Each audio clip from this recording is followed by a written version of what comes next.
we've been writing really good stuff. And he's like, man, and we're really proud of these songs. And I said, man, imagine if we would have started writing back in 2003 when we met each other. And he looked at me and he goes, do you remember how you were in 2003? And I went, yeah, right. Never mind. What's going on? I'm Adam. Adam, Ira, nice to meet you, man. Nice to meet you as well. I appreciate you doing this podcast. Thank you so much. No problem. Thanks for having me. Of course. And it's all about you, your journey in music and the album you have coming out. I believe on next Friday or yeah, far I got away. a day or something like that. The single comes out. Yeah, video drops. Very, very cool. Awesome. Sweet. So I always just start off kind of with your origin story. Where were you born and raised? Born and raised. I was born in North Carolina, in Raleigh, North Carolina. Lived in Minnesota for a little bit. Went to college in Southern Illinois. Moved to Nashville way back when. And been there ever since, 30 years. Wow. I recently moved to Nashville end of 2020, early 21. Yeah, love it. Love it here. Originally from San Diego. This is the best decision my family and I ever made. Hell yeah. Hell yeah. Very, very cool. So what about music? Do you come from like a musical household, creative family, anything like that? Yeah. In my family, you had to play a guitar or something. And I was the youngest out of 5. My dad was a guitar player. My brother was a guitar player. And we had family shows at the house. So my mother just passed, and I found a picture of me at like 4 or 5 years old on the coffee table singing into a Brute bottle. That was my part of the show till my hands got big enough to play a guitar. Wow. So, yeah, man. So how long did you guys was dad was music his thing, like professional musician, and does your brother still play or? Yeah, he got sidetracked. He had to feed a family of 5, but my brother played. He moved to Nashville with me. And then I got lucky. I was playing this little club called the Bell Cove Club, and $30 a night and all the beer I could drink, which was awesome because I was underage. I was paying $200 $200 a month, living on a couch in a living room. And Johnny Cash's son heard me, invited me over for lunch. Me and Johnny Cash's son, John Carter, I owe him everything. We formed a little band together and hung out, and they invited me over to lunch. And as June Carter used to say, I was like the family pet that she fed and never left. I stayed with John and June and ended up singing on, when I was 19, I sang backgrounds on one of Johnny Cash's projects with the Carter family. And that evolved into me, my band Trick Pony, getting a record deal, and winning an ACM and an AMA, and got nominated for a Grammy, and it was off to the races. Wow. Well, how old were you when Trick Pony got signed? Oh God, I had to be 28. Okay. So you had been doing, at 19, you said you were drinking underage, and then you get kind of discovered by Johnny Cash's son, and they kind of take you in. Yeah, I'm not proud of it, but yeah, when you're young, 19. I'm not proud of it. That's pretty crazy. Not proud of it, but I'm proud of the Cash family. They're like, John and June were like my second parents, and John Carter's like he's still my brother to the day. Matter of fact, I just got married for my first time, and we did it in Jamaica at Johnny Cash's house up there where we used to spend Christmases, Johnny and June's place. And John Carter got online and got his minister license and married us out there. So no way. Yeah. That's awesome. I did see, I think, an article about you getting married recently, and then, which congratulations, and where it happened. That's awesome. But that's cool that he was able to kind of officiate your wedding. Life came full circle. It was great. That's awesome. I did that for my brother-in-law. I spent the $5 on the internet and became a minister or whatever. Yeah. All you need is $5 and an email address. It's crazy. Maybe I'll become one. I recommend it. It can be amongst like Paul McCartney. They have all these people on there that are like famous. That's great. Yeah, that's okay. So getting to Nashville, like, you said you went to school in Southern Illinois. Illinois. Okay, were you going for music and everything? Like, were you in bands and doing all that prior? Obviously, you came from music, but was that? I went for jazz performance. I had a jazz performance going for that, and I I left a year early to come to Nashville. They didn't like me playing in country honky tonk bars all through college, and thought I should apply myself more to the music program. Okay. And knew what I wanted to do, and they politely asked me to. Maybe it wasn't my thing, and I politely agreed, and I moved to Nashville, and it worked out. It's been great. I've gotten to record with all my heroes and write songs with all my friends and do what I love to do. That's so cool, man. And then when you get here, obviously Nashville was a huge. It's still the massive for country music, and I know it's changed quite a bit. Where you have all types of genres here, and all and incredible musicians everywhere. But was Nashville like, okay, I know this is the spot I need to be, and was that always kind of like the North Star you wanted to go here? I was a young, cocky uh, kid from North Carolina. And I thought they were going to be waiting at the county line with a record deal for me. So I knew I was at the right spot, and the town was totally different than, when I moved there, the population was a little over 500,000 people. It was a tiny, big city, and now it's tripled and then some. So it's a great town. I got to meet everybody. Back then you could go into a club and run into Hank Jr. if you wanted to, and I, fast forward, I played bass on one of Hank Jr.'s records. We become friends, and I've gotten to record with Johnny Cash,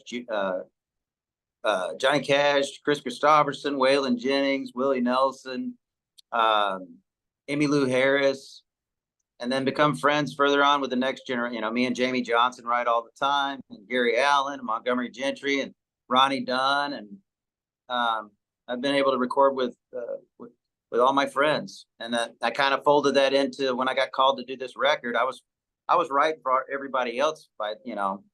I thought I was just writing and producing, and I got called and they wanted to do a record, so I did this record. And I think the first song I cut was a song. It was me and Ronnie Dunn and Vince Gill and John Osborne from Brother Osborne, and Wow. Brett Mason did this song called Telly Man, which kind of evolved into this whole album. And I just started calling my friends. I got Ted Nugent on there with me, and Gretchen Wilson, and Gary Allen, Uncle Cracker. Steve Ferroni from Tom Petty and the Heartbreakers played drums on it. David Lee Murphy. Me and David have been writing since early 2000s together. It's been. I'm really proud of this album. Mhm. We took 2 years to make it, and it was worth it. It's really a great piece of work, and I'm proud of it. I couldn't say that about all the albums I've done in the past. So Okay, that's awesome. I mean, to be able to just being in the industry for so long and making so many great connections and obviously great friends and amazing talented musicians to be able to call in guys like that or have them be like, "Hey, man, you should do a record." You have like an all-star lineup for your album. That's well, incredible. I mean, I sound like I'm name dropping, but I'm just proud. I'm just It's excited. reality. I'm just excited about the record, and I guess if you stay in Nashville long enough, you make some great friends. And I can't imagine coming to town at any other time. It was just such a magical time, and to kind of grow up in that town, and then Mhm. finally make a record that I always wanted to make is I've been blessed. It's a great time. That's amazing. I do want to talk to you all about the album. Huh? Just real quick on the just kind of the beginning here. You said you get discovered by Johnny Cash's son. He says, "Oh, you're awesome." At that point, were you like, "Whoa," obviously Johnny Cash and he is, and were you like, "Whoa," like this is kind of I mean, No, at that point, did you kinda know that maybe it was like a break for you, or was it just like, "Oh, wow, this guy that" yeah. no, I was naive. I didn't know. I didn't know anything. I just knew me and John Carter got along great, and we're like family, and I love the guy. And it just so happens his dad and mom were Johnny and June, Yeah. and then after staying out there and then becoming really good friends with John, Big John, Mhm. and opening shows with him, and then the first Trick Pony album, we got signed, and I called John and said, "Would you sing on it?" And he came right in and sang it. We had an 11-year promise that he would sing on my first record, and he really believed in me. I remember, you know, when I first came to town, looking back now, my songs were horrible, but I thought they were great. And Johnny, I remember Alan Jackson was on fire back then. And Johnny heard a song of mine. He called me into the office and he called Alan Jackson up at his house and said, I'm sending you this song a friend of mine wrote. You've got to hear it. And I'm like, I got Johnny Cash as a song plugger. That's when I was like, okay, This I is think it. thing. Wow. Did you have Trick Pony as your band at the time when you were playing Uh, that bar? Oh no, is it years later? Solo stuff, and me and my brother, you know, Mm. my brother was the talented one, to believe it or not. He was the singer and the guitar player. I just made people laugh. I was just there having fun. But you know, he's married and had a family, and he had to, you know, support the family. So I stayed single all these years, just married to music in my career. Mhm. So I could spend 24 hours a day working on music and being out till 3, 4 in the morning and pack a bag and be gone for a week at the drop of a hat. Mhm. And so at that time, I was just playing clubs and stuff. And then around 1995 ish, I went on the Tanya Tucker wanted me to go play bass for her. So I went out and Wow. played for Tucker's band for about 2.5, 3 years, something like that. Uh-huh. And then Trick Ponies, no, it was like 2 years. Trick Pony, we threw that together in '96. Keith was playing bass for Joe Diffie. I was with Tanya, and we met in Wheeling, West Virginia at Jamboree in the Hills, this big outdoor festival. And he had the whole idea about Trick Pony. He's like, you know, you look like you do. And back then I dressed wild, man. That was crazy. And then he always dressed in a cowboy hat. He was like the country guy. And he's like, we get a girl. And I thought it sounded like the country village people. I was like, this is stupid. And then I ended up getting fired from Tanya like a month later. And I Oh man. called him up. I said, you still want to do that band thing? And that's what started Trick Pony. Wow. And then obviously you had the songs and you put out I think 3 records or so with Yeah. Trick Pony. Yeah. I wrote, I was lucky enough to co-write. Uh, the first song me, Keith, and Heidi ever wrote together was Poor Me, which was a big hit. Really? That was a Yeah. huge hit. Yeah. Big hit, turned our lives around, you know. We sold 1 million records and it was off to the runnings. And by 2003, we were out on the road with Brooks and Dunn and Kid Rock and whoever. We were out doing arenas. Whoa. I mean, that must have been so that sounds like it was I mean, obviously you've been working at this for a long time up until that point, but then to Yeah. have the first song be this hit and then you know, get to play these huge shows, was it like did you feel like pretty quick for you? Like, "Oh my gosh, we did this and now we're opening up for, you know, It Brooks and was, Dunn yeah, and Kid Rock yeah. and" You spend 10 years pushing the boulder up that mountain. And then when it finally happens, it's like the boulder gets on the other side of the mountain and you're just trying to keep up with it. You know, Yeah. it was like you were a 10-year overnight success, or I was, and it was crazy. I mean, it was a lot to take in. You know, you go from playing clubs and you're playing, you know, Brooks and Dunn songs as covers, and then all of a sudden it's crazy. You know, fast forward now, you know, I write with Ronnie Dunn. Probably we Mhm. talk about every other day. That's so Um, wild. he texted and wanted the first copy of my album, so when it got mastered, I sent it to him, and he's been a. It's just crazy. You know, it's a big town, but it's a small town. Mhm. Everybody kind of knows each other. So with me, when it finally took off, I was in shock. I was just like, oh my God, you know, Kid Mhm. Rock's flying to his house private to write with him. This is nuts. And then it was off to the races, man. And it's just hanging on. Pray to God it keeps going, you know. Mhm.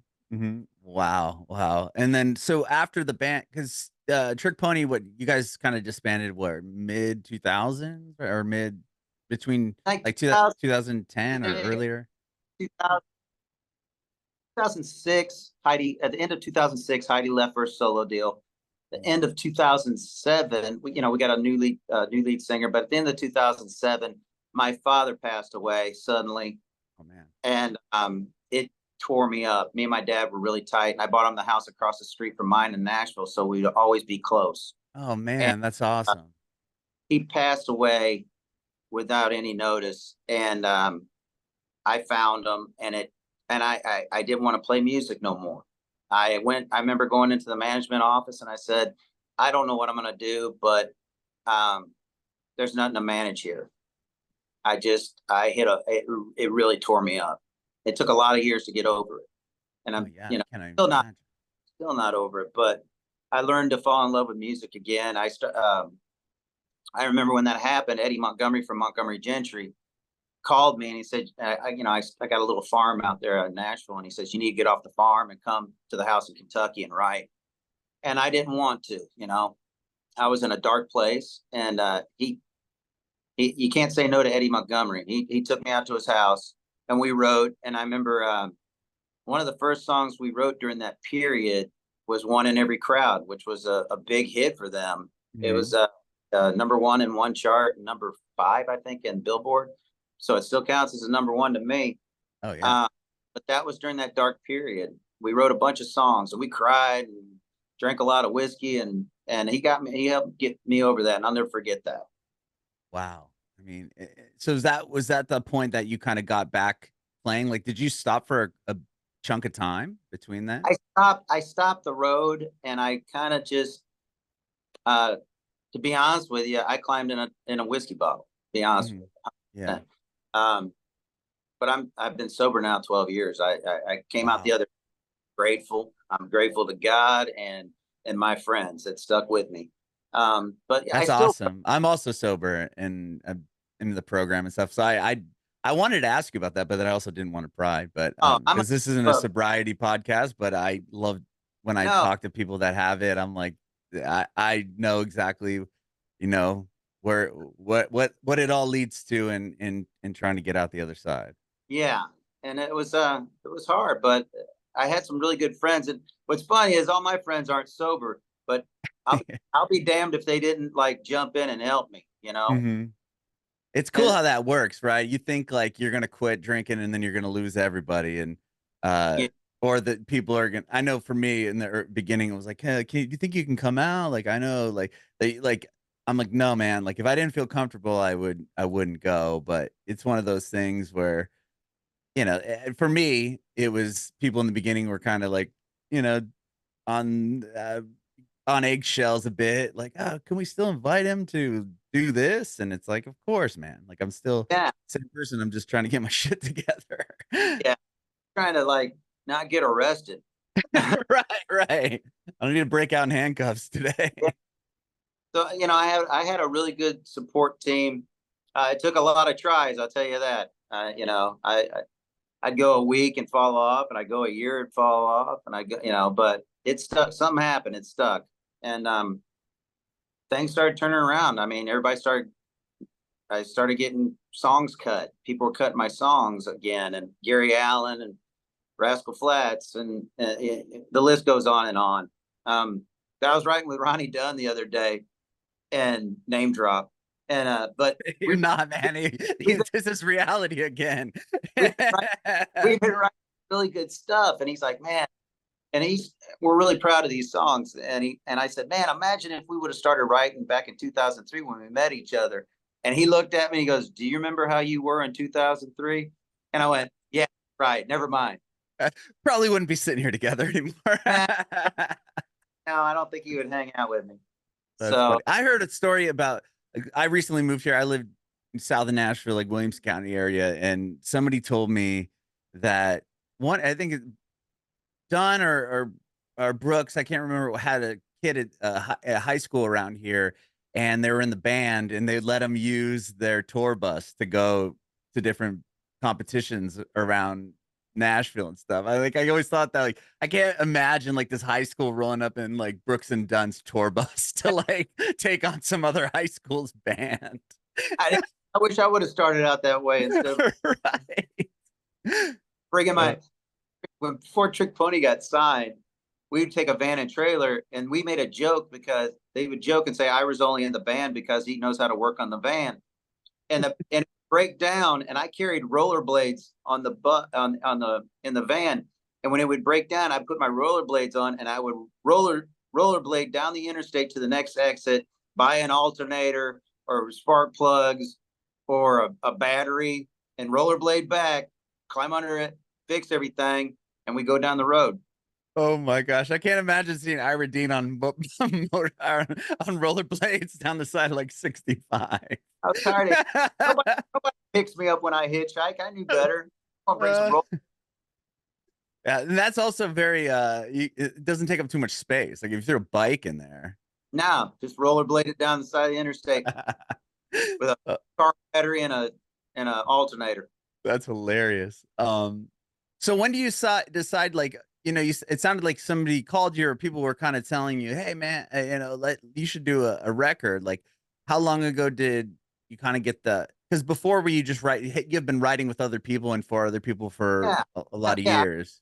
people. And I've had some record deals in the past on my own after Trick Pony, um, but they never really panned out. You know, I cut sides with Blake Chansey, who produced the Dixie Chicks. I cut sides with Joe Scaife, who produced the early Montgomery Gentry stuff, and none of that stuff ever landed. I got signed to Average Joe's, Hmm. and I put out a song called Something About a Sunday and another one called Beer Gasoline. But all those albums were basically like my demos that they just upgraded to master scale, and they package them all up and put them out. I never Oh, got it. really had the make your own album experience until this one, really. Noah Gordon, who I was writing for at the time, and he opened up a record label with Fame, and I was writing at the time, and I was producing Aaron Lewis.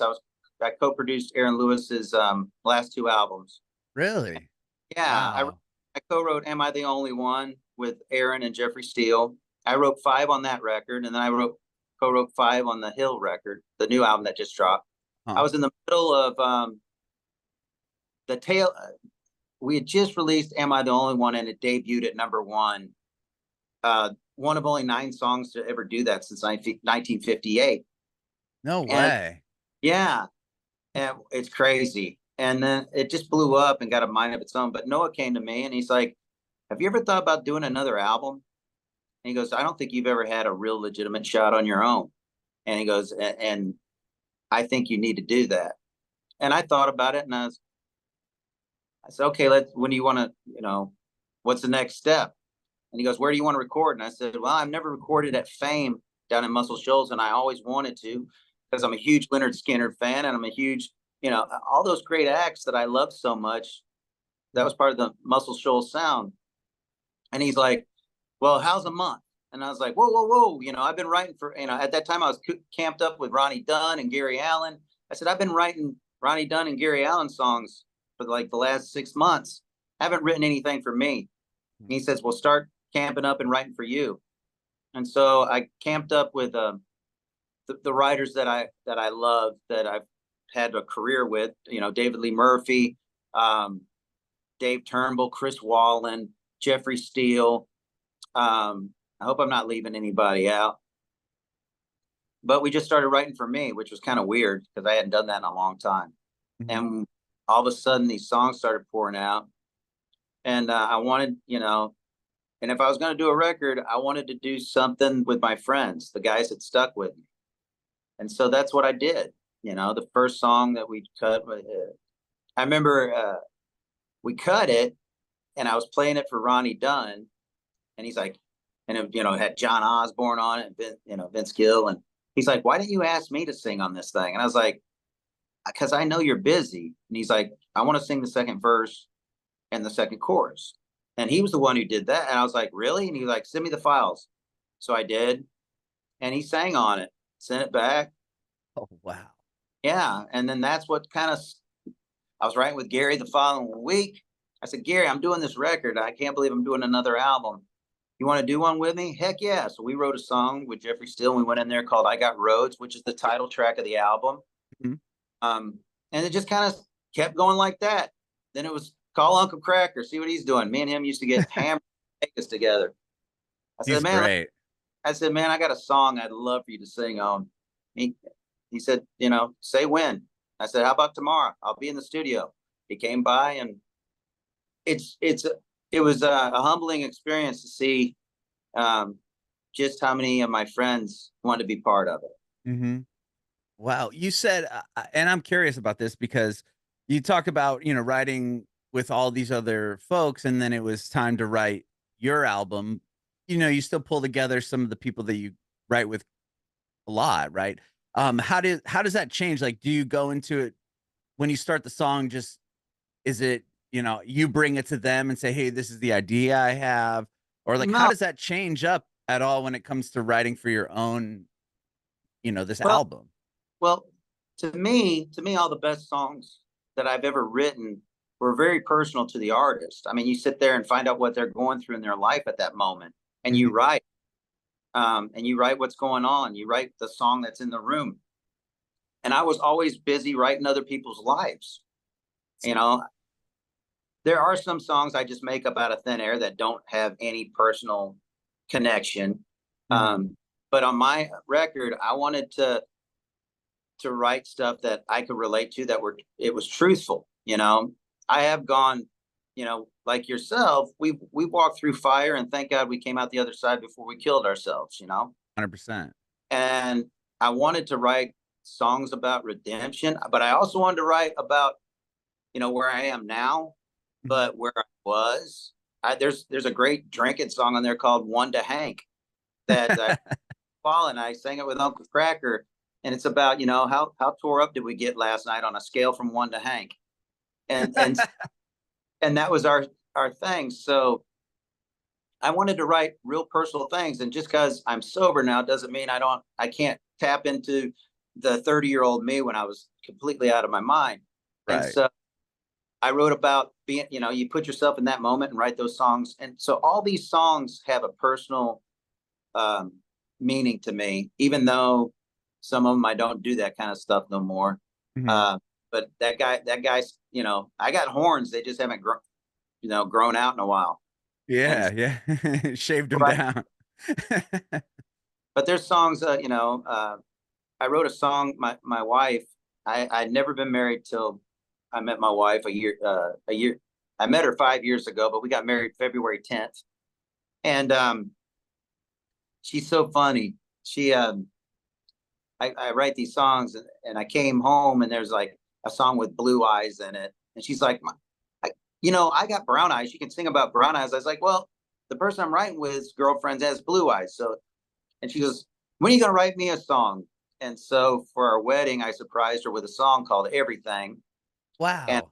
I wrote her own song, and I sang it at the wedding as a surprise to her. And then I went and recorded it and called Gretchen Wilson to come in. And I was like, Gretchen, I got this song. I really want you to sing it with me. And she's such a sweetheart. We've known each other since college days back in Illinois. And she came in and sang her tail off on it. So, I mean, there's the old me on this album. There's the me getting sober on this album. There's the me who's happy where I'm at right now and how blessed I am. It's this album is truly a growth period of my life from start to finish. Love that. I love that. Was that hard? Was everything one of the hardest songs you had to write, or was it fairly easy because you knew That was a hard. I could That was a. imagine, especially presenting it to her. She's asking like, "Hey, when are you gonna do one for me?" And you're like, I want a song. And I was like, oh, well, tell her I was going to do her one. She just wanted me to throw brown eyes in a song so she could tell her friends that's about me. But I wrote a whole song about her, and I wrote that with Dave Turnbull. And I love Dave. When you write, you know what kind of, if it's a party song and a tempo, I call David Lee Murphy. If Mhm. it's kind of a deep thought, I call, or a hockey talker, I can call Chris Wallen. But on these real sentimental things, I call Dave Turnbull, and me and Dave really dig in together. And we wrote everything on there. And then there's my first single that drops Mother's Day, "Missing How It Used to Be." Mhm. I was supposed to write with Dave. It was shortly after my mother passed, and I I think she passed in March, Wow. maybe, So uh, very, very recent. of 2023. I Oh, think it was, okay. But still, like, only a little yeah, over a year. That's still yeah, recent. March or May. It's kind of a blur. It was an M month. Mhm. But we were going to write, and it was like a month or two after she passed, and I was grieving hard. And so we wrote this thing called "Missing How It Used to Be." and it helped to me. Songwriting, it beats paying a psychiatrist $150 an hour to lay on a couch. I'd rather write it and get it out of me. And we wrote this song, and the label heard it and just loved it. And we shot a video on it, and they're like, "We need to drop this Mother's Day." And I was like, nothing could make me more happy than That's amazing. I did yeah. see that. Yeah, the single's coming out May 10th. That's what it was. Yes. And that I didn't put it together that that's Mother's Day. I was like, Just a few days before my mom's birthday. that's incredible. Wow. Yeah. Yeah, I was reading that yeah, that song was about your mom, and I I would imagine that yeah, that had to be another real tough one to get out. Yeah. Well, it's the world's really changing from when I grew up, and a Mhm. lot of it was a mixture of how the country has kind of changed. Mhm. And A little I grew, bit. I grew up, we played football in the backyard and rode our bikes, and you just had to be home when the porch lights turned on, when the Yep. street, and it was a different vibe back then. And then that's how it kind of started. But the more we wrote, the more I started thinking about my mom, and I was like, this is turning into a mom song quick. This second verse, and man, it really helped me grieve over that. And so when I played it for the label, they're like, this is amazing, this is pretty special. So we shot the video and really dedicated it to my mother. That's amazing. I love that. Is the video a tribute to her sort of as Yeah. well? Yes, it's the video director, Ryan Nolan. We kind of, me, Noah, and Ryan wrote this script of, it was Noah's idea, actually. He's like, I want you to bring in all these black and white photos of your family, because I lost my father in '07 and I lost my mom in 2023.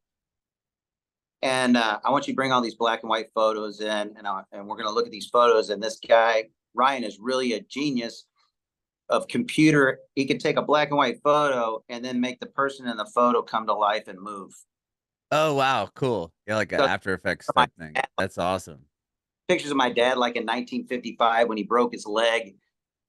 He's leaned up against a 55 Chevy, and all of a sudden he comes to life and like walks. And then there's pictures Whoa. of mom by the pool and her head turns. And there's pictures of back when I lived with John and June, and me and Johnny at John Carter's wedding when I was the best man, and me and John are dressed in white tuxedos, and you see his arm move. It's a really Wow. special. Yeah, I shared it with my brothers and sisters and said, "Listen, they're putting this out, but I want your approval, because there's pictures of mom and dad in there." And they called crying. They loved it. That So that's mission so yes, that's so special. That's such a great tribute, and especially in putting it out on Mother's Day, like how cool and how fitting is that? That's awesome, man. yeah. And do you have a date for the full album release? I'm sure they'll, Not yet. how things go. You drop Mhm. a single, you wait a little bit, and then you drop an album, or you drop Mhm. the. I would love to drop the Ronnie Dunn thing Mhm. at the same time we drop the album, but Ronnie and Garth Brooks have a duet on the charts right now. So, and I'm sure they have a no compete clause. So we'll wait till that goes Yeah. #1, gets out of the way, and we'll drop the me and Ronnie Dunn and Vince Gill song. That's awesome. That's yeah, I saw you had a is that the record that's 2? Oh, that's Aaron Lewis. Album went #1, right? And it Yeah, beat out Beyonce. yeah. Can you believe That's that? crazy. Yeah. My neighbor across the street is like obsessed with Aaron Lewis. It's so Well, funny. Like, yeah, he went and saw him in Franklin, not Franklin, in Columbia. He played a spot down in Columbia not that long ago. oh, at the the Mule, whatever that bar. Yeah, yeah, yeah, yeah. I opened for him. Did you really? I gotta tell him. That's nuts. Yeah, I opened up at the Mule Shack or whatever it's called in Yeah, Columbia. yes. In Yeah, Columbia. yeah. No way. Mm-hmm. Yeah, Wow. Okay. That's awesome. I'm yeah. gonna tell him A that, right. little Yeah. little bit ago. Yeah. Yeah, it was maybe a year-ish ago, I I think, hope I maybe was at. less. If I he mean, did it it, was recent enough. It oh, it's had to re- be. Not I super recent. It was like, I don't know, like a year or so ago. that might have been me. It was probably you. I mean, I don't know how many times Aaron Lewis plays down in Columbia. Yeah. If Columbia gig, it was me opening. That's awesome. That's so cool. Yeah, he has like a shirt signed by him, and he was Yeah. like so stoked. It's kind of, writing that stuff with Aaron. He's very patriotic. Hmm. And that's kind of like if you could wrap up a mother song and a patriotic song all in one, because it was like hanging out with Aaron. You talk about, the whole world's so divided now. It's crazy. Mm. And when we grew up, it wasn't that way, Right. And so it was kind of this missing how it used to be is a little bit of that mixed with my mom. I love And if it's between those, that my mom wins. So it. Of course. Well, I can't wait to hear the record when it comes out. I think that again, it's so awesome that you're putting it on Mother's Day. Are you doing some shows around here? I mean, obviously you're still in Nashville, but are you playing out anytime soon? I'm in Palm Coast right now doing a gig. I'm in Florida. I'm I on the was gonna balcony. say, I felt like I just heard it like either crazy wind or rain just happening, and it Yeah, looks beautiful outside. And I was like, are we there in you the go. same spot? Oh, damn, look at that view. Yeah, I'm out here doing this, and then I head out Sunday. I go back home, and then I'm actually taking some time off to spend with my wife and my daughter, and then Amazing. I'll burn in the fall and supporting this record. Love it. I, Love it. this album took 2 years in the making, so I've kind of lightened my schedule for 2 years to do this record. And now that it's done, I'm ready to hit the ground running. Yeah, I mean, with all the amazing people that worked on it with you, and I'm just so excited to hear this, and I know it's gonna be a big album for you. That's so Well, I'm cool. proud of it. If anything else, I'm just proud to finally do a record where I don't hit fast forward. It's if anybody listens to this record, they'll know who I am because it's a autobiography, one way or the other.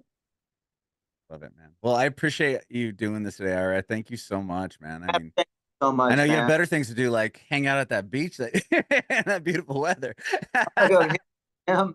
I'm gonna hit the gym, and you can't see this right now, but like I'm rock starring it with a hat from like waist up, and then I've got sweatpants and workout shoes from the waist down. So I was like, I'll just Love it, love it. Well, I have one more question for you, and then I'll let you yeah. go today. I want to know if you have any advice for aspiring artists.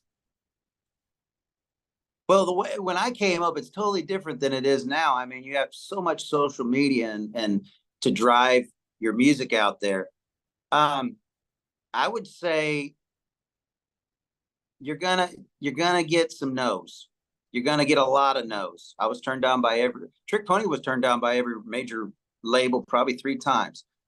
Um, don't let it stop you. If you're passionate about this stuff, stay passionate, keep writing, keep playing, and keep pushing because their opinion's just their opinion. You know, um, I tell a lot of young artists, I say, I can teach you how to sing better. I can teach you how to play better. I can teach you how to write better, but I can't teach drive and I can't teach thick skin. And you got to believe in your heart that you deserve this and you want it bad. You got to want it way more than all the no's and just keep doing it. Bringing it backward.